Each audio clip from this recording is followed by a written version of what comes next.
the MOSIT, which is Rajeev Chandrasekhar, has tweeted just now saying that he has learned from news reports that the parliamentary questions that Mahua Moitra asked were very similar to the Hiranandani Group's questions to him. And Hiranandani Group, as we learned from our IT department sources, is that was trying very hard for this first mover advantage when it comes to data localization. Now remember, data localization is an essential part of Atmanirbhar Bharat, Digital India, but the government has been putting a lot of checks and balances. It does not want any monopoly over this data localization. So there is a lot of care that the government has been taking. But Hiranandani Group allegedly has been pushing for this, and they do have a server set up in Noida, and they had actually raised these concerns, and they wanted some contracts from the IT ministry, and that is why they basically had also met some officials, but clearly the ministry had not complied with their requests. And after some days, what emerged was the questions that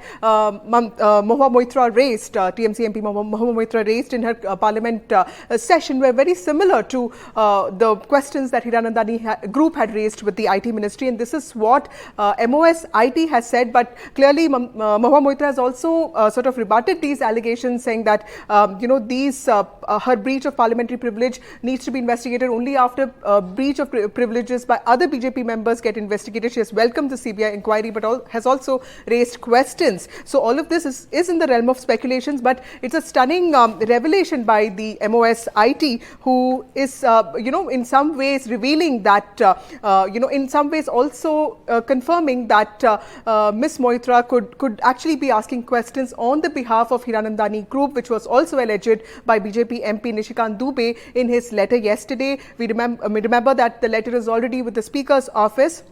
The Ethics Committee of the Parliament gets reconstituted every year. So, there are precedents of the Parliament taking these matters of probity and propriety of MPs very seriously. In 2005, 11 MPs were also sort of expelled from the Parliament. In 2015, the Prime Minister himself talked about how MPs need to be careful when it comes to conflict of interest. They should, in fact, not even be participating in parliamentary committees which discuss topics that concern their areas of, businesses. So, this is something that the Parliament takes very seriously, and ITMOS Rajeev Chandrasekhar talking about this today and confirming the allegations raised by Nishikant Dubey in his letter yesterday, and also Jay Diadre, who is an advocate on whose complaint to the CBI Nishikant Dubey's letter was based on. This in some ways also is also a confirmation of what has happened. Right, Vasudha, though also right now, it's all allegations that have been made. If you could give us details of how Nishikant Dubey, the letter that he wrote, what the allegations there are right now, and how does this get dealt with going forward?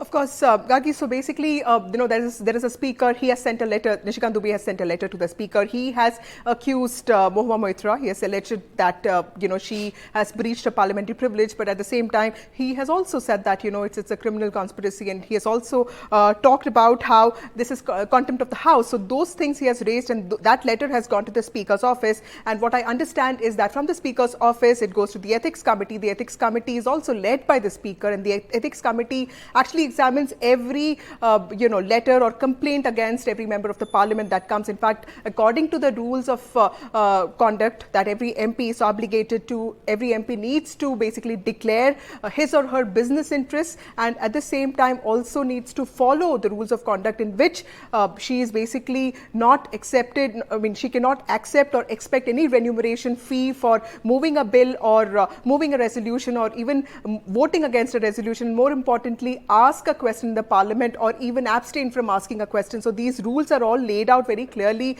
in our parliamentary procedures, and conflict of interest is something that has been raised almost a century ago in the Indian Parliament in 1925. So clearly a lot of care has been taken by the Indian Parliament to put some of these practices of checking the probity and propriety of MPs in practice. So clearly the Speaker's office needs to sort of decide on this, and we are told that there could be a decision on this soon.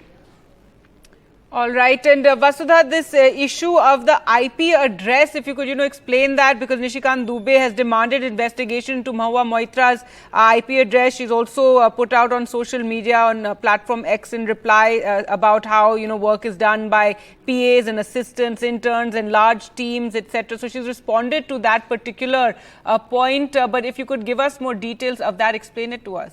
So clearly, Nishikant Dubey has also doubled down on his allegations. Mahua Moitra has rebutted them, and she's been very, she has posted a lot of tweets since yesterday where she said that, in some way she's rebutted it, and also at the same time she said that, there needs to be an investigation on the BJP MPs on, against whom she has also raised complaints. So, but with regard to this particular question that you're asking, there was also an allegation in Nishikant Dubey's letter to the speaker yesterday that Mahua Moitra had allegedly also outsourced her login, Lok Sabha login to Mr. Darshan Hiranandani, and this is the same group that has been accused of posting questions on her behalf. And Darshan Hiranandani is also, a real estate magnate, and he's also basically the son of Niranjan Hiranandani, and the Hiranandani group and the Adani group have been rivals in some ports. And Hiranandani group, while has been under the scrutiny of the IT department, has also lost out very important contracts to the Adani group in the recent past. So that is one important thing. And this login that was basically given to somebody else, who was in India, who was not in India, and where was it being operated from. So there are actually some, security challenges and security threats that some of the government people have also been talking about, and that has been raised by Nishikant Dubey, and that is why he wants an inquiry committee to look into how the login was being operated. Was somebody posting questions on the behalf of the MP, or was she posting them on her own? So these things have to be investigated, is what he has demanded, and that is why he has basically also called for her immediate suspension from the House till an inquiry committee is put in place.